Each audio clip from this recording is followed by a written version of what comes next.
तो पिछले पार्ट में लिंगयून निकल पड़ा था आउटर डिसिपल बनने के लिए और यहाँ पर आने के बाद मास्टर उसे कहते हैं कि अगर वो फैंग के 5 मूव से बच जाता है तो वो उसे आउटर डिसिपल चुन लेंगे। अब लिंगयून 4 अटैक से तो बच चुका था और फिर 5वें अटैक की बारी थी। तो अब जब फैंग 5वां अटैक करता है तो लिंगयून उसका अटैक करने से पहले ही आगे बढ़कर उसके पैर को रोककर खुद उसे किक कर देता है, जिसकी वजह से फैंग दूर फेंक जाता है। अब लड़ाई खत्म हो चुकी थी तो लिंगयून आगे बढ़ता है और मास्टर के पास आकर कहता है कि लो मास्टर, आपने जैसा कहा था मैंने वैसा कर दिया। अब आपको वादे के मुताबिक मुझे आउटर डिसिपल चुनना होगा। लेकिन हम देखते हैं कि वहाँ पर फैंग अभी बहुत गुस्से में था, इसलिए वो तुरंत उठता है और लिंगयून की तरफ अटैक कर देता है। इस पर लिंगयून भी उससे फाइट करना स्टार्ट कर देता है और देखते ही ये फाइट बड़ी सीरियस मोड पर आ जाती है। दोनों ही हार मानने को तैयार नहीं थे और अब उनकी फाइट देखकर बाकी डिसिपल्स भी हिम्मत नहीं हो रही थी कि वो उनकी फाइट को रोके, बल्कि वो तो आपस में बात कर रहे थे कि आखिर कौन जीत सकता है। यहाँ पर मास्टर भी बहुत शॉक थे और उन्हें समझ नहीं आ रहा था कि वो क्या करे। अब हम देखते हैं कि लिंगयून फाइट में फैंग पर थोड़ा भारी पड़ने लगा था।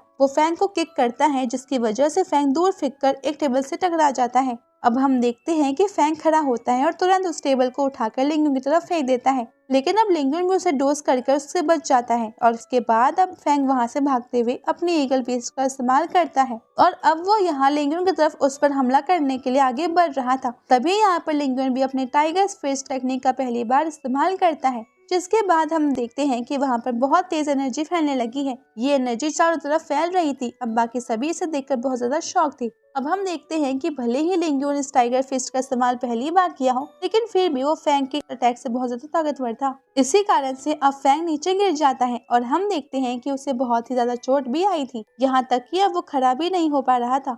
अब ये देखकर मास्टर और भी ज्यादा शॉक हो गए थे। इसके बाद मास्टर उसे देखते हैं और फिर लिंगयून पर गुस्सा करते हुए कहते हैं कि आखिर तुम ये क्या कर रहे हो, जिस पर लिंगयून कहता है कि मेरी इसमें कोई गलती नहीं है, ये मैच आपने ही रखवाया था और अब मेरी क्या गलती। अगर कोई स्टूडेंट अपनी हार स्वीकार नहीं कर पाया और वैसे भी इसने ही मुझ पर पहले हमला किया था और मैंने बस उसका जवाब दिया, आप अपना प्रॉमिस पूरा कीजिए और मुझे आउटर डिसिपल चुनिए। इस पर अब मास्टर गुस्सा हो जाते हैं और कहते हैं कि तुमने बहुत बड़ी गलती की है, तुम्हें इस चीज की सजा जरूर मिलेगी और इसके लिए मैं तुम्हें बहुत अच्छा सबक सिखाऊंगा।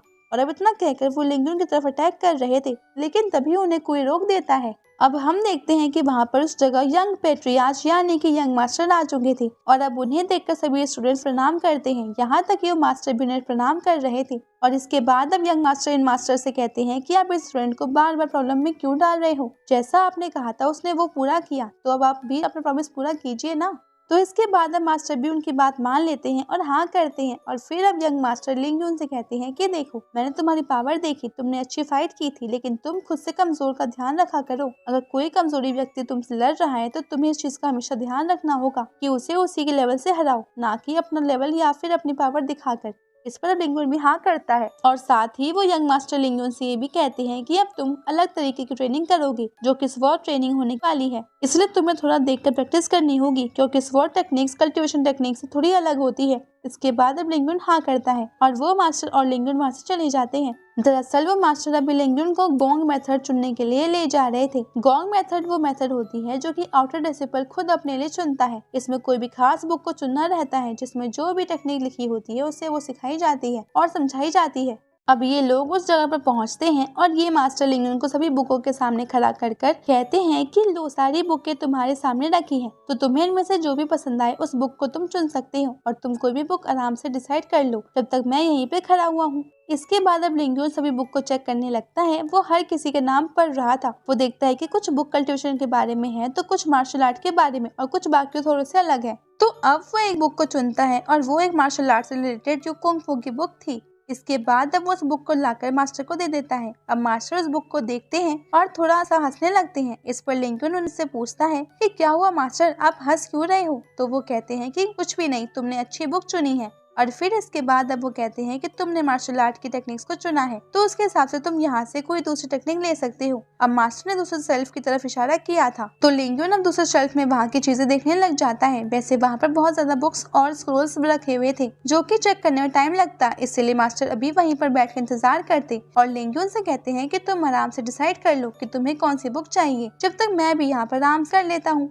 अब लिंकन वहाँ पर सभी मार्शल आर्ट टेक्निक्स की बुक्स को चेक करने लगा था। यहाँ पर भी उसे बहुत कंफ्यूजन हो रही थी और वो कह रहा था कि इतनी सारी चीजों में मैं क्या चुनूं। तभी उसे कोने में एक बुक दिखती है और उस बुक पर लिखा था स्वॉर्ड प्ले। और अब लिंकन उसे उठाता है और खोल कर देखता है और अब वो उसे ज्यादा नहीं पढ़ता और चुन लेता है। लेकिन अब जब वो आकर मास्टर को वो बुक देता है और मास्टर जब उस बुक को देखते हैं तो बहुत ज्यादा गुस्सा हो जाते हैं। वो बुक को टेबल पर पटक कर खड़े होते हैं और कहते हैं कि तुम मेरे साथ मजाक कर रहे हो ना। तुमने दोनों ही टेक्निक इतनी डिफिकल्ट चुनी है जो कि सिखा पाना मेरे बस की बात नहीं। मैं अभी जाकर यंग मास्टर को इस चीज कंप्लेन करता हूँ। तुम यहाँ पर सिर्फ मेरा टाइम वेस्ट कर रहे हो। लेकिन अब लिंकन उनसे कहता है कि आप भी ये क्या बात कर रहे हो, आखिर मैं ऐसा क्यों करूंगा। मैंने तो बस ये बुक दोनों बस चुनी थी और ऐसा कहीं लिखा थोड़ी है जो कि मुश्किल है हम वो नहीं कर सकते। और वैसे भी यंग मास्टर को कंप्लेंट करने की क्या जरूरत है, वो इसमें क्या करेंगे। उन्होंने कहा था कि मुझे सिलेक्ट कर लो तो आप कर रहे हो और अब मुझे यही सीखना है। वैसे अगर आप चाहो तो यंग मास्टर से भी बात कर सकते हो, फिर बाकी वो जैसा कहें।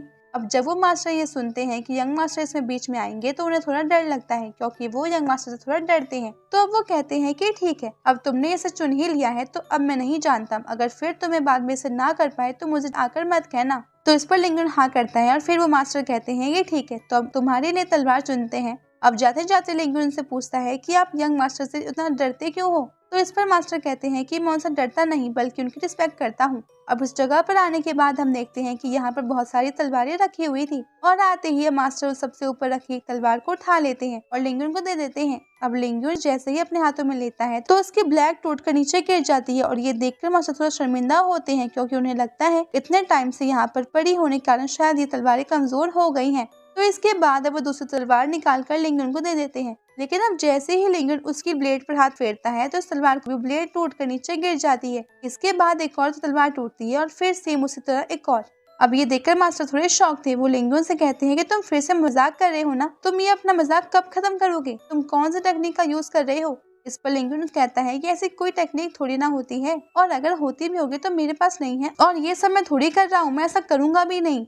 अब उसकी बात तो सच थी लेकिन मास्टर करे भी क्या, क्योंकि कोई भी तलवार उसके लिए सही नहीं थी, हर तलवार टूट जा रही थी। इसके बाद अब लिंकन कहता है कि मास्टर आप मुझे कोई लीजेंडरी तलवार दे दीजिए तो शायद वो नहीं टूटेगी। लेकिन मास्टर कहते हैं कि नहीं, तुम अभी उसके लायक नहीं हो। तो अब लिंकन उनसे कहता है कि ठीक है, अगर मैं उसके लायक नहीं हूँ तो आप मुझे मेरी तलवार दे दो, मुझे भी तलवार चाहिए। इसके बाद अब मास्टर वहाँ पर तलवार ढूंढना चालू कर देते हैं। वो कई सारी तलवारें निकाल कर फेंकते हैं लेकिन इन्हें बिल्कुल भी समझ नहीं आ रहा था कि वो लिंकन को कौन सी तलवार दें। मगर अब लास्ट में उन्हें आखिरी में एक लकड़ी से बनी हुई तलवार मिलती है जो कि अब वो लिंकन को दे देते हैं। तो अब उसे देखकर लिंकन उनसे पूछता है कि क्या सच में मुझे यही रखनी होगी। तो इस पर मास्टर कहते हैं कि हाँ, अब तुम्हें यही रखनी है और अब तुम इसी की प्रैक्टिस करोगे।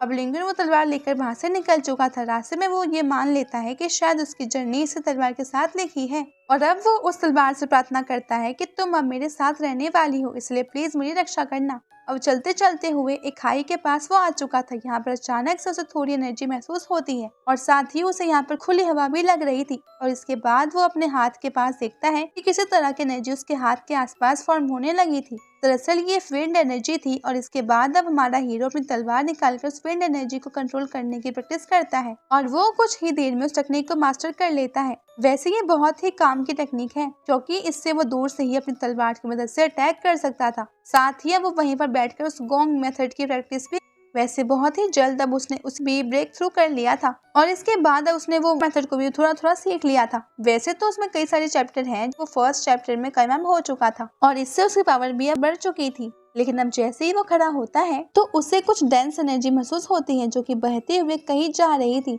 अब जब वो उसके पीछे पीछे जाता है तो वहां पहुंचने के बाद वो देखता है कि उसके सामने एक एनर्जी फ्रूट लगा हुआ है। ये डेंस एनर्जी उसे फ्रूट के अंदर जा रही थी। अब वो फ्रूट पूरी तरीके से पक चुका था लेकिन अभी वो देखता है कि वहाँ पर एक टाइगर है और ये टाइगर कोई नॉर्मल टाइगर नहीं बल्कि ये एक जैसा टाइगर है। दरअसल ये जैक टाइगर एक तरीके से बीस्ट ही होते हैं और असल में ये बहुत ज्यादा खतरनाक होते हैं। साथ ही लिंग उनको भी याद आता है कि उसे इन टाइगर से दूर रहना है, मगर अब वो टाइगर उसके सामने ही था।